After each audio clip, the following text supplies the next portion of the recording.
मैं हूं आबिद हुसैन शेख, आपका खैर मकदम है 4 टीवी न्यूज कर्नाटक एक्सप्रेस में।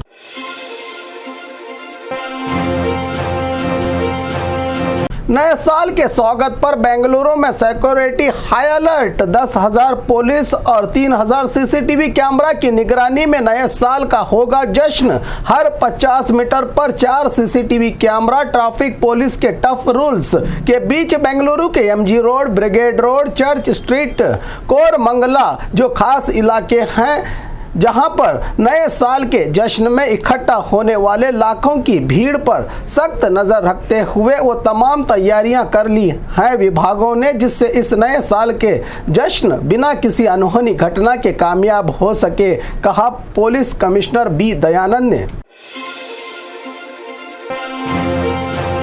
रुपयों की लालच, रिटायर्ड महिला टीचर का काम तमाम। धारवाड़ शहर के ओम नगर में रहने वाली अकेली रिटायर्ड टीचर गिरजा, जिसने जिंदगी गुजारने के लिए रिटायरमेंट के बाद आए रुपयों को बढ़ाने की लालच में इंटरेस्ट बड्डी का धंधा शुरू किया था। मंजूनाथ नामी व्यक्ति भी इस बड्डी के कारोबार में शामिल था। पिछले 8 दिनों से गिरजा के घर से गंदी बदबू के बाद इलाके के लोगों ने पुलिस में शिकायत की तो 8 दिन पहले ही महिला का काम तमाम करके ऊपर पहुंचाने की बात सामने आई जांच में कि यह नेचुरल मौत नहीं, जिसको दिया हुआ 10 लाख रुपया लौटाने के लिए परेशान कर रही थी। टीचर रुपया देने से इनकार करने वाले मंजूनाथ ने ही पानी पीने के बहाने गिरजा के कंधे पर रहे दुपट्टे से ही गला दबाकर काम तमाम करने की सच्चाई सामने आई जांच में, कहा हुबली धारवाड़ पुलिस कमिश्नर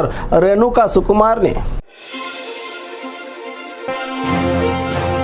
सोने की खान बंद होने से 22 साल बाद मिला वर्कर्स को इंसाफ। सोने की नगरी कोलार केजीएफ में रही सोने की खान 2001 में ही बंद करके ताला लगाने से यहां पर काम करने वाले 3,500 से ज्यादा वर्कर्स की नौकरी चली गई थी, जिसको लेकर केंद्र सरकार ने कई वादों के अलावा घर देने का भी वादा किया था। 22 साल बाद भी सरकार को याद नहीं आया उनका वादा, तो नौकरी चले जाने के बाद तमाम वर्कर्स को मिलने वाला 58 करोड़ रुपया हो या जिंदगी जीने के लिए कोई मदद ना मिलने से 22 साल तक कार्मिक विरोधी सरकार के नारे देते हुए आंदोलन हड़तालें करने के बाद भी कोई फायदा ना होने से आखिरकार कोर्ट से 22 साल बाद सिर्फ रहने के लिए घर का अधिकार पत्र देने के फैसले के चलते एक राहत तो मिली इन बेसहारा सोने की खान में काम करने वाले वर्कर्स को, जिसके चलते आज इन वर्कर्स में बांटे गए हक पत्र।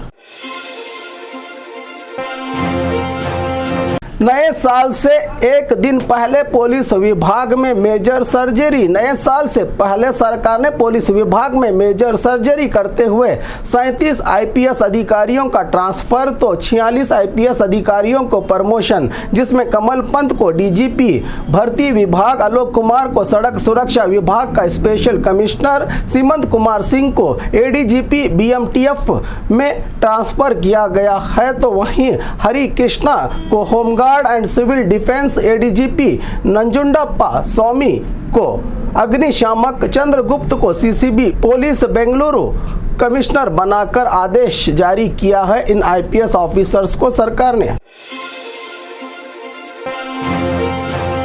रोड रोमियों के बाइक साइलेंसर पर चला रूलर। मंडिया की सड़कों और गली गली में कान के पर्दे फाड़ने वाली आवाजों के बाइक साइलेंसर जो कॉलेजेस, हॉस्टल्स, पीजी सेंटर के पास घूम रहे रोड रोमियों पर जिला एसपी यतीश के ऑर्डर पर ट्रैफिक पुलिस ने रोड रोमियों के होश उड़ाते हुए कार्रवाई करके जोर आवाज में बाइक रेस करके साइलेंसर से लोगों को तंग करने वाले सैकड़ों बाइक साइलेंसर को रोड रूलर से कुचलकर बर्बाद कर दिया ताकि दोबारा शोर ना मचा सके यह silencer. BJP MP Pratap Simha का भाई गिरफ्तार। करोड़ों कीमत के दरख्त काटने के मामले में पिछले कई दिनों से फरार मैसूरू सांसद प्रताप सिम्हा के भाई विक्रम सिम्हा को हासन जिला फॉरेस्ट अधिकारियों की तलाश। बेंगलुरु के एक निजी होटल में छुपकर बैठे विक्रम सिंह को पकड़ने के बाद खत्म हुई, जो हासन में रहे फार्म हाउस के करीब घने जंगल के करोड़ों कीमत वाले 126 दरख्त गैर कानूनी तरीके से काटकर मुनाफा कमाने के आरोप में पहले ही गिरफ्तार आरोपियों से पूछताछ में विक्रम सिम्हा का नाम सामने आने के बाद ये गिरफ्तारी की गई है सांसद के भाई प्रताप सिम्हा की, जिसको लेकर ये सियासी खेल बताते हुए मुझे और मेरे परिवार को निशाना बनाया जा रहा है, कहा बीजेपी सांसद प्रताप सिम्हा ने। नए साल के जश्न में हालत बिगड़ने पर अलग से देखभाल का इंतजाम। बेंगलुरु मशहूर है हैप्पी न्यू ईयर सेलिब्रेशन के लिए। खासकर MG road, brigade road, church street पर लाखों लोग जमा होकर मौज मस्ती, पार्टी, शराब पीकर टुन हो जाएं, तो बड़े बूढ़े, बीमार और महिलाओं के लिए इमरजेंसी सेवा का इंतजाम आइलैंड नामी टेंट का किया गया है। सड़क किनारे इंतजाम, जहां पर बेड, बिस्तर और तकिया रखे हुए हैं इनको रिलैक्स देने के लिए कि इसके बाद आराम से घर जा सके। ये लोग जश्न मनाकर पिछले सालों हुए हादसों के बाद इस तरह का किया गया है जनता के लिए प्रशासन से अरेंजमेंट। मॉडर्न ड्रेस पहनने वाली पत्नी को मारने वाला जल्लाद पति फरार। हासन जिला अरसीकेरे रामपुर गांव की यह दिल दहलाने वाली घटना, जहां पिछले साल ही प्यार करके धारवाड़ शहर की 22 साल उम्र वाली ज्योति से शादी रची थी। जीवन नामी पति ने पत्नी के मॉडर्न ड्रेसों को पहनने से हमेशा नाराज। जीवन और ज्योति के बीच झगड़ा हुआ करता था। कल शाम बाहर जा रही पत्नी को खुद बाइक पर ड्रॉप करने की बात कहकर प्यार से शादी रचने वाली पत्नी का ही काम तमाम करके फरार हुआ है जल्लाद पति जीवन की जानकारी मिली है इस वारदात के बाद। कन्नड़ा कंपलसरी करो नहीं तो हमारा सामना, सरकार को चेतावनी। पिछले दिनों इंग्लिश बोर्ड हटाने के नाम पर तोड़फोड़ और हंगामे के चलते कर्नाटका रक्षणा वेदिके के अध्यक्ष नारायण गौड़ा सहित 53 आंदोलनकारियों को जेल में कैद किया गया है। इन्हीं के समर्थन में उतरे विविध कन्नड़ा पर संगठन और वाटाल नागराज ने सरकार को इन आंदोलनकारियों को जल्द छोड़ने और जनवरी 30 तक कंपलसरी कन्नड़ा बोर्ड लगाने और डिग्री होल्डर्स बेरोजगारों को रोजगार देने की मांग करते हुए अगर सरकार ऐसा नहीं कर पाई तो हमारा गुस्से का सामना करना पड़ेगा और फरवरी के दूसरे हफ्ते कर्नाटका बंद की चेतावनी भी दी है। बेंगलुरु में आज हुए प्रदर्शन के दौरान कन्नड़ा पर संगठनों के मुखंडों ने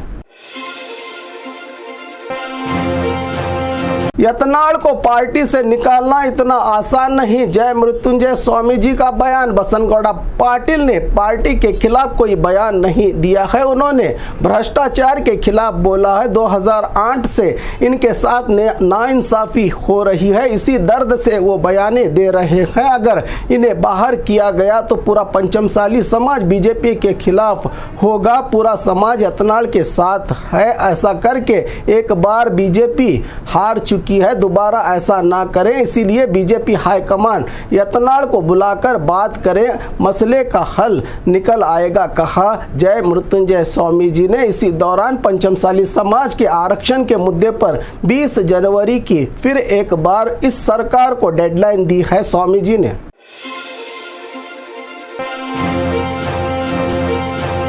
और खबरों के लिए देखते रहिए 4 टीवी न्यूज़ कर्नाटक एक्सप्रेस।